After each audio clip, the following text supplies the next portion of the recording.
सातारा शहराजवळील महामार्गालगत असलेल्या चाहूर गावाजवळ भंगाराच्या दुकानाला आग लागली।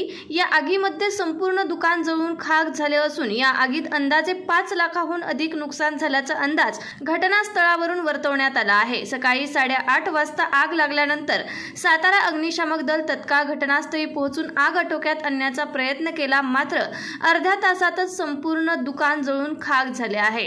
या दुकानात प्लास्टिक, केबल वायर, पत्रा आदी साहित्य जळून खाक झाले आहे। ही आग कशामुळे लागली हे अद्याप समजू शकले नाही। आग विझवण्यासाठी सातारा नगरपालिकेचे व खासगी असे 3 अग्निशामक बंब घटनास्थळी दाखल झाले होते। आग लागल्यामुळे महामार्गावरील सेवा रस्ता देखील बंद करण्यात आला होता। या आगीत दुकानाच्या शेजारी पार्किंग करण्यात आलेल्या डंपरला देखील आग लागली असून या आगीमध्ये डंपरचे मागील चाक व एका बाजूला आग लागल्याने डंपरचेही नुकसान झाले आहे।